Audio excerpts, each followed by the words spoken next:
Avec les Dachem, aujourd'hui on va parler un peu beaucoup de sujets. Mais l'un des sujets tout d'abord, c'est on va parler de la paracha de la semaine. La paracha de la semaine, elle nous parle de Akadosh Baruch Hu, il a dit à Moshe Rabbeinu, il y a un passage qui dit, appelle Vayi Bayom Hashmini, Kara Moshe Aaron, Ulbana, Zikli Israël. Bien sûr, tout ce que Moshe Rabbeinu il le fait avec l'ordre d'Hachem. Et là, Moshe Rabbeinu, alav shalom, il appelle le 8e jour, il appelle Aaron, ses enfants et les skinim juifs, c'est-à-dire les vieux, les sages. On appelle ça les sages, les skinim. On dit toujours, on prend exemple des vieux. Il appelait les skinim. Il faut savoir que le Mishkan, le tabernacle, il a été inauguré le 1er Nissan. Et chaque jour, les chefs de tribu, ils vont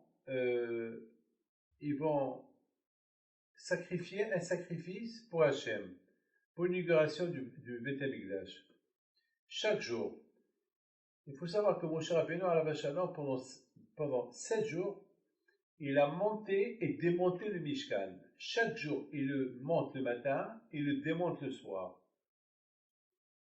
Et le soir, il voit que la Shekhinah, elle descend pas, alors il le démonte jusqu'au lendemain. Il faut savoir que pour faire monter le Mishkan et démonter le Mishkan, au moins, il faut au moins 100 personnes pour le faire.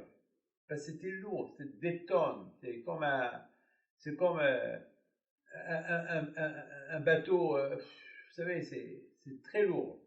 Il y a eu un miracle, comme Moshe Rabbeinu, il le construit, il le démonte le soir.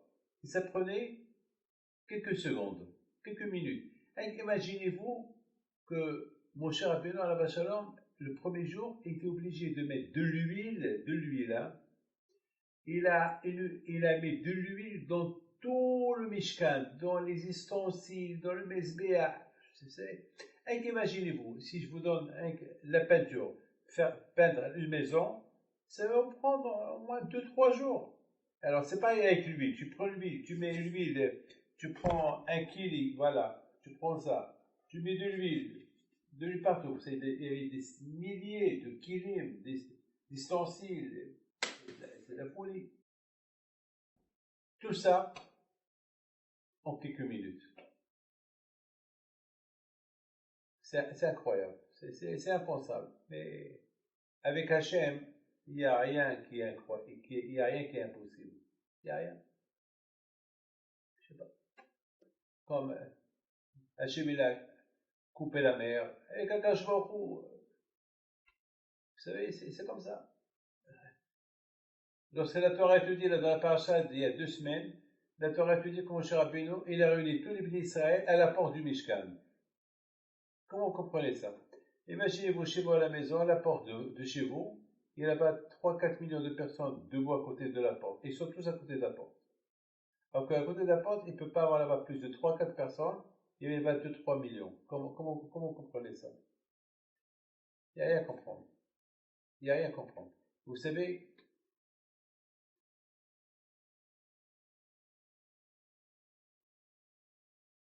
la mère de Michael Bessousson, Laura Hanana.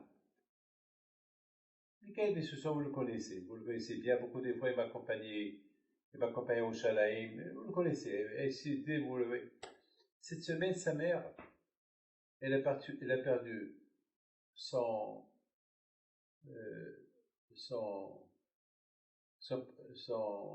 sac. Oui, elle avait l'argent, les papiers et tout. Elle avait de la peine. Elle pleurait parce qu'elle a dit à son fils, je m'en fous d'argent, je m'en fous du passeport, je m'en fous des papiers, je m'en fous de tout, mais j'ai là-bas les brachot que Rabbi David Pinto m'a écrit. Il avait les brachot peut-être de quelques années. Vous savez, peut-être il avait 10, 15, 20, un paquet de brachot que je lui ai fait. Elle n'a pas de la peine pour le passeport, elle n'a pas de la peine pour l'argent, elle n'a pas de la peine pour les papiers, sa carte bancaire et tout, mais elle a de la peine pour, vous savez, lorsqu'on arrive à une émouna comme ça, à Kadosh Baruch Hu, à des gens qui ont cette émouna comme ça, Kadosh Baruch Hu, il peut leur montrer des choses qu'on ne peut pas imaginer. Il peut leur montrer des choses qu'on ne peut pas imaginer. Tout dépend de l'émouna, comment tu as l'émouna. La façon comment tu as l'émouna, Kadosh Baruch Hu, il te montre. Elle n'a pas pleuré. Bien sûr. 3 jours plus tard, elle appelle son fils.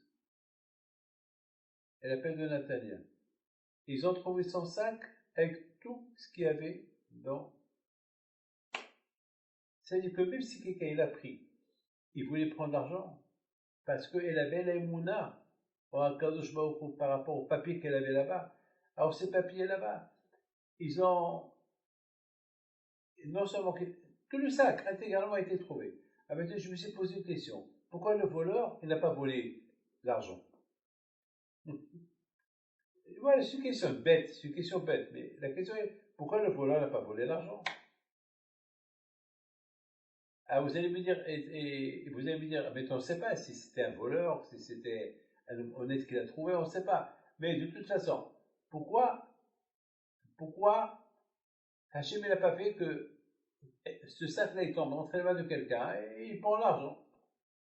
Pourquoi? Vous savez pourquoi? Parce que cette femme-là, elle avait la émouna dans ses papiers qu'il y avait là-bas. Pourquoi pour elle, ces papiers-là, ça la protège. Alors, attention, il a voulu dire, c'est pas normal que ces papiers-là, ils te protègent, ils vont pas protéger ton argent. Alors voilà, ces papiers-là, ils ont protégé même ton argent. C'est au-delà de ce qu'on peut imaginer. C'est ça l'aïmouna. L'aïmouna, l'aïmouna, elle n'a pas de limite. Vous avez compris? Elle n'a pas de limite. C'est pas, euh, vous savez, on peut, on peut rentrer on peut plonger dans l'eau. Il y a une limite jusqu'à combien on peut résister sans respirer. Il y a une limite combien on peut faire rentrer dans le ventre, combien on peut manger. Il y a une limite combien on peut ne pas dormir. Il y a une limite. Mais dans l'aïmouna, tu peux pas me dire que je crois. Dans l'aïmouna, il n'y a pas de limite. Vous savez ce qu'on dit? Altami be'atzmach adio motar. Il ne faut pas croire que tu crois en Dieu jusqu'au jour de ta mort. Parce que beaucoup de fois on peut se tromper, beaucoup de fois on peut croire qu'on croit, mais c'est pas vrai. Parce que la émouna, elle n'a pas de limite. D'ailleurs, il y a une femme tzadékette, elle a une émouna, énorme. Elle a perdu son fils et il est devenu comme, elle a perdu presque sa émouna. Alors moi, je l'ai appelé au téléphone, je lui ai dit, attends, madame, je te connais une femme de émouna, mais comment? Elle me dit, ben, je croyais que je croyais en Dieu, mais maintenant, je ne crois, pourquoi il m'a pris mon fils? Et papa. Vous savez, ben, je la comprends là, c'est son fils, je la comprends, c'est son fils, je la comprends très bien. Vous savez, le soir là-bas, elle rêve son fils. Ce soir là-bas, elle rêve son fils. Et son fils, il n'est pas venu chez elle. Son fils, il est venu chez quelqu'un. Il lui dit, va chez ma mère. Dis à ma mère qu'elle arrête de parler comme ça contre le bon Dieu, parce que je souffre. Et il a commencé, il a dit le fils de cette femme, il a dit au monsieur chez qui il est venu en rêve, il lui a dit beaucoup des choses que personne ne connaît, qu'elle seule connaissait. Et dès qu'elle a écouté ça, elle a eu peur. Vous savez, la émouna, beaucoup des fois, c'est ce qu'on appelle trompe-l'œil. On peut se tromper. Vous savez, prenez par exemple un diamant. Un diamant, pour voir la grandeur du diamant et pour voir que le diamant il est net, ben, il faut ce qu'on appelle comment on appelle ça? comment on appelle? Une loupe, voilà, pardon. Voilà, voilà. La loupe. On voit la loupe à travers la loupe, on voit le diamant à travers la loupe. Vous voyez que, et de plus que le diamant, il est beau, on voit la beauté à travers la loupe. Eh bien, l'Emouna, il faut que ce soit, l'Emouna, il faut l'agrandir comme si on l'a agrandi avec la loupe. Il faut l'agrandir, il faut l'élargir, il faut l'élargir, il faut l'élargir. C'est ça l'Emouna. Alors maintenant, pourquoi je vous dis tout ça? C'est parce que lorsque l'Israël, ils ont quitté l'Égypte, avec une grande émouna à Kadosh Baruch Hu. Ils ont quitté l'Égypte avec une très très très grande émouna à Kadosh Baruch Hu. Vous êtes à tel point qu'ils avaient l'émouna à Kadosh Baruch Hu, jusqu'à que même les provisions, ils n'ont pas préparé des provisions pour manger dans la route. En général, lorsqu'on sort d'une maison, lorsqu'on voyage, surtout lorsqu'on mange du kasher, et on sait que dans l'avion, il n'y a pas le repas kasher, et un vol de 12 heures ou 15 heures, imaginez-vous que vous allez partir d'Israël en Australie, 30 heures de vol. 30 heures de vol, il faut prendre avec toi au moins un sac à manger. Et là-bas, au moins, il faut prendre avec toi assez. Je me rappelle que lorsque je devais partir en Australie il y a 2 ans, ben, on a préparé, vous savez, je ne suis pas parti à la fin en Australie, je ne suis pas parti à la fin, mais on a préparé pour 8 repas. C'est presque 2 valises, une valise à manger. C'est comme ça, on a préparé à manger comme ça. Mais l'Israël, avec les enfants qu'ils avaient, ils sont partis sans rien. Pas de provision, rien du tout. Ils avaient l'émona en cache au cou. Et comment ils sont arrivés à cette émona? Parce qu'ils ont vu qu'en Égypte, ils ont égorgé le dieu égyptien. Le fait qu'ils ont mangé devant l'Égyptien, leur dieu, ils l'ont grillé. Et l'Égyptien, il voyait tout ça, il ne pouvait rien faire. En plus, les premiers nés égyptiens, ils sont morts ce soir là-bas. Et aucun né juif, il est mort. C'est la folie. Ils ont vu ça. Ils ont dit, ça y est. Il n'y a que Akadosh Baruch Hu. Akadosh Baruch Hu, c'est lui le patron, c'est lui le maître. Donc, ils avaient une émouna Akadosh Baruch Hu folle. À tel point que même Moshe Rabbeinu était obligé de les supplier pour ne pas sortir les mains vides. Au moins qu'ils demandent aux Égyptiens un peu d'or, un peu d'argent, des ustensiles, des vêtements.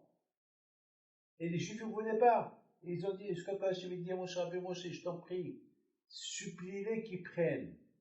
Pour vous dire tellement ils sont arrivés à une émouna à Kadosh Baruch Hu qu'ils étaient prêts à n'importe quoi. Vous imaginez, imaginez-vous, vous avez 10 enfants, des bébés. Vous savez qu'il y a eu des femmes qui ont eu jusqu'à 60 enfants, hein, avant la sortie de l'Égypte. 60 enfants. Ah, imaginez-vous. Et rien qu'imaginez-vous. Est-ce que vous êtes capable de voyager, je ne sais pas, prendre 10 enfants, toute la famille, prendre l'avion, pour aller en Australie, il n'y a pas de repas dans les avions, sans rien, c'est impossible. Si toi, tu veux faire ta Ta'anit, fais-le, mais tes enfants, on a vu que les Bénissa, ils n'ont rien préparé. Ça veut dire qu'ils avaient une conviction de Emouna à Kadosh Baruch Hu. Une conviction très forte.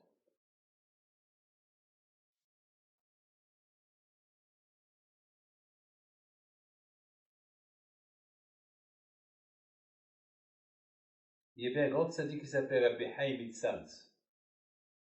Il avait un pic, il avait beaucoup mal au pied. Il avait un pic, il avait là-bas beaucoup de douleur. Et lorsqu'il faisait sa prière, tellement qu'il était attaché à Hachem à travers sa prière, il tapait ses mains et en plus il tapait ses pieds par terre. Jusqu'à que le sang et le pu il sortait de ses pieds. Jusqu'à que les médecins ils l'ont supplié, ils lui ont dit tape tape l'autre pied, pourquoi tu tapes ce pied-là? C'est dangereux pour toi, tu risques de devenir paralysé. Il leur dit d'accord. Et encore une fois, pendant la prière, il tape le pied malade.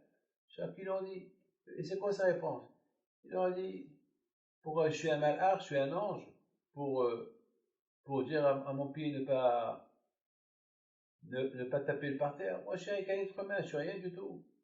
Mon pied il est attaché à Dieu, que je veux que je fasse. Mais mon pied, même le pied malade, il est attaché à Hachem. Il veut sacrifier. Il veut se sacrifier pour Hachem. Qu'est-ce que je peux faire? Je suis pas un malheur pour contrôler le pied, pour ne pas qu'il frappe le parterre en priant. Je suis rien du tout. Regardez quel réflexe il a eu ce tzaddik-là. Vous savez, une fois j'étais à Strasbourg, j'étais avec Léon Haddad, le Dieu repose dans mon pays, conduisait la voiture. Je suis parti à Strasbourg pour aller voir mon fils Rabbi Raphaël qui était à la Yeshiva. Il était là-bas à la Yeshiva. Je suis parti le voir. De temps en temps, on prenait la voiture, j'allais le voir, je prenais un peu de provisions. Et un jour, il roulait, il roulait. On arrive à Strasbourg, il y a beaucoup des grands panneaux, des panneaux publicitaires, des grands panneaux publicitaires. Alors des publicités, des voitures, papa. Et vous savez, tu regardes. Et à un moment donné, je me suis tourné la tête comme ça, sans le vouloir. Comme ça. Alors que tout le temps, je voyais. Et à un moment donné, comme ça, ma tête. Et qu'est-ce qu'il me dit, Léonard? Eh ben, grâce à Dieu, que tu as tourné ta tête, tu n'as pas vu. Je dis pourquoi? Il dit parce qu'il y avait un panneau d'une femme mal habillée. Ça veut dire que Hachem, il veut que tu veux pas voir la chose. À Kashbrité de ne pas voir la chose. Mais une autre fois encore à Strasbourg, ça s'est passé, une fois je voyais rien du tout, et soudainement, j'ai vu, et alors je suis tombé sur cette femme. Alors je dis à Léon, tu vois Léon, tant que la personne elle vit, qui ne croit pas qu'il est fort. Beaucoup de fois on croit qu'on a gagné le Sahara, et le Sahara il te dit, tu m'as gagné, c'était 1-0, maintenant c'est 1-1. Tu as marqué un but la semaine dernière, ben cette semaine, voilà, je suis match nul avec toi. 1-1. Et pourtant, c'est pas de ma faute. Et pourtant, c'est pas de ma faute. Eh ben, c'est comme ça. Vous savez, c'est pas toujours des miracles. Écoutez, je vous en prie, écoutez, ce que je veux vous dire, c'est un peu profond ce que je veux vous dire. Pourquoi ça m'est arrivé ça? Pourquoi je suis pas resté 1-0 avec le Sahara, dans cette rue de Strasbourg-là? Pourquoi on est arrivé à 1-1? Pourquoi? Ben parce que Hachem il veut me dire, David, tu te rappelles, la semaine dernière, je t'ai évité de ne pas voir. Ça veut dire que dans cette rue, il y a des photos. Donc, il fallait faire attention à ne pas voir du tout. Mais parce que toi, tu as voulu le voir, voilà, tu es tombé. Et moi, j'ai pas cherché à voir une femme. J'ai cherché rien, je vois, rien. Mais quand j'aurais dit non, la semaine dernière, je t'ai fait un service. Je t'ai fait éviter, tu voyais n'importe quoi, je t'ai fait éviter une femme. Bon, cette fois-ci, là, tu devais savoir que cette rue, elle n'est pas propre. Elle n'est pas boire. Une fois, j'étais à Buenos Aires. Et, et, et on devait passer par une rue. Et je ne sais pas ce qui m'est arrivé. J'ai dit au chauffeur, ne prends pas cette rue, prends une autre rue. Alors lui, il me dit, mais cette rue-là, elle est plus proche. L'autre, elle est très longue. Je dis, c'est pas grave, prends celle-là. Il a fait un sourire. Je dis, pourquoi tu souris? Il m'a dit, pas cette rue-là, elle est très sale. et je ne sais pas, et vous ne connaissez pas Buenos Aires, vous ne connaissez pas l'Argentine, et je ne sais pas comment tu me dis ne prends pas cette rue alors que tu ne connais rien du tout. Et lorsqu'il m'a expliqué ce qu'il y a dans cette rue-là, c'était horrible. Pour vous dire que l'Ostrachem, il voit que tu veux faire attention. Alors quand je vais au rue, t'aides à faire attention. Et maintenant, on retourne maintenant à Am Israël lorsqu'ils ont quitté l'Égypte. Lorsqu'ils ont quitté l'Égypte, ils avaient Emouna à Kajvaoku. Alors pourquoi ils ont quitté l'Égypte? Ils ont quitté l'Égypte uniquement pour recevoir la Torah. Maintenant, Akadosh Baruch Hu, il sait que tout ce qui est lié, écoute bien ce que je vais vous dire, tout ce qui est lié avec la Torah, il y a le Yetzirah. Le Yetzirah, il ne peut pas supporter quelqu'un qui veut s'asseoir et étudier la Torah. Le Yetzirah, il va te dire, fais le Hesed, fais la Tzedaka, réveille-toi, va à la synagogue. Le Yetzirah. Mais lorsqu'il voit que tu veux être un ben Torah, il voit que tu veux étudier la Torah, alors là, le Yetzirah, c'est la chose qu'il ne peut pas supporter. Il ne peut pas supporter. Il ne peut pas supporter. Alors, qu'est-ce que Akadosh Baruch Hu, il a dit au Béni Israël? Il leur a donné une idée. Parce que maintenant que Hachem, il a vu que les Béni Israël, ils sont partis derrière lui, sans provision, sans rien du tout, et tout ça pour recevoir la Torah, donc Akadosh Baruch Hu, il avait peur que du Yetzirah. Le Yetzirah, il va venir commencer à... Qu'est-ce qu'il a fait à Akadosh Baruch Hu? Il leur a dit, faites le calcul de Homer. Commencez à faire le calcul de Homer.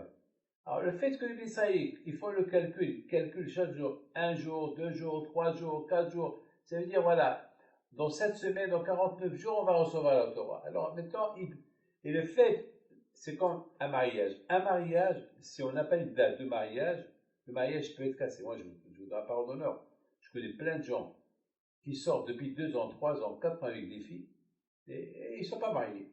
Lorsqu'on rencontre une fille, si on ne fixe pas une date de mariage, ça peut être catastrophique. Parce que, pourquoi tu rencontres ta fille? Pour te marier, alors, fixe une date. Fixe une date. Moi, alors, j'ai connu ma femme, ça a pris 3 mois. Ça a pris 3 mois. Et mes filles qui se sont mariées, ben, toutes mes filles, dès que ils se sont plus, le garçon et la fille, mes enfants, tout de suite, on a fixé une date de mariage. Parce que si tu fixes une date de mariage, le Satan, il peut pas. Parce que le Satan, ça le dérange lorsqu'un couple se marie. Pourquoi ça le dérange? Parce que le Satan, il veut pas qu'il y ait des neshamot qui arrivent. Parce que chaque juif, il a des neshamot qui vont arriver. Il y a des gens qui doivent avoir 10 neshamot, et parce qu'ils sont mariés tard, ils vont avoir que 3. Alors il va venir en Gilgoul pour refaire les 7 qu'il n'a pas fait. Donc le plus tôt possible qu'on peut se marier, c'est bien. Donc c'est pour ça qu'il faut vite fixer une date de mariage, tout de suite. Alors c'est la raison pourquoi quand je vois au cours, lorsque les Bénis Israël ont quitté l'Égypte, la première chose que quand je vois a fait avec les Bénis Israël, il leur a fixé une date de mariage avec la Torah.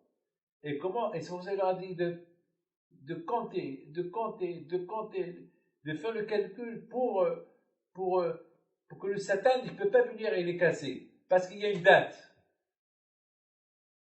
Parce qu'il y a une date. Et regardez-moi, Amalek il est venu faire la guerre aux Juifs. Pourquoi? Parce que les Juifs, ils se sont un peu ralentis d'après Paul.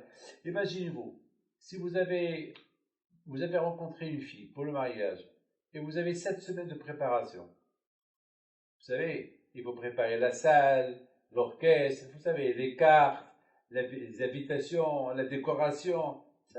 Et chaque jour, il y a un emploi du temps. Moi, je sais ma femme, ça lui a pris 3 mois pour préparer chaque mariage de mes enfants et des bar mitzvot. Ça lui prend 3 mois, 4 mois même de préparation.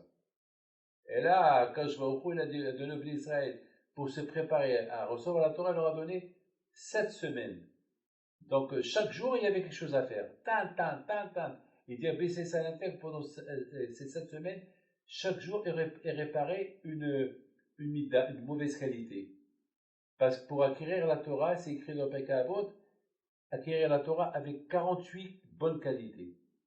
Donc, il y a 48 bonnes qualités et 48 mauvaises qualités. Donc, il fallait réparer les mauvaises qualités qu'ils ont acquises en Égypte pour recevoir la Torah.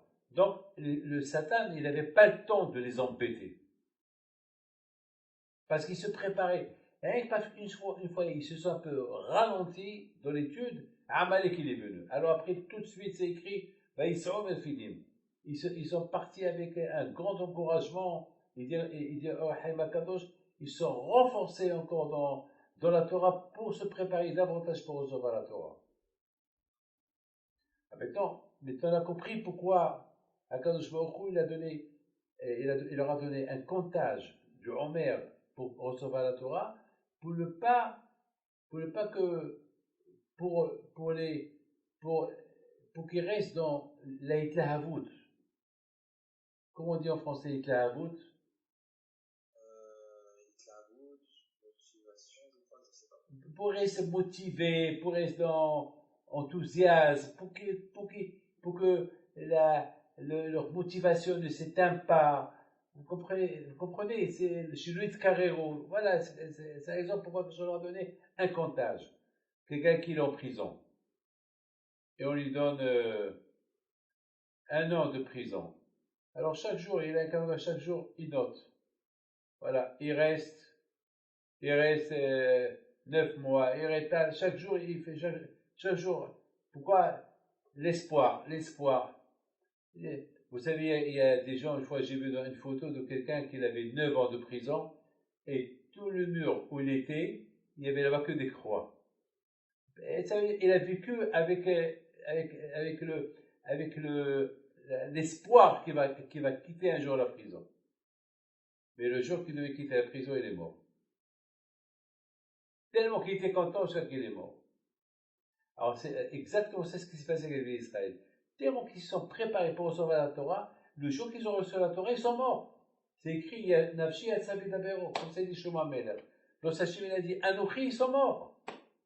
Jusqu'à que la Torah, elle a commencé à pleurer. Elle a dit Hachem, alors si les Juifs ils sont morts, qui va étudier la Torah? Alors quand je vois, il a envoyé la rosée pour les ressusciter. Ah, maintenant, on a la question. La question qu'on a. Pourquoi on ne fait pas le calcul à comment ça s'appelle, pour le Kippour? Pourquoi on ne fait pas le calcul? On aurait pu calculer, par exemple, de Rosh Chodesh Elul jusqu'à Kippour. Il reste. Eh bien, vous savez pourquoi il n'y a pas de calcul? Il y a une grande différence entre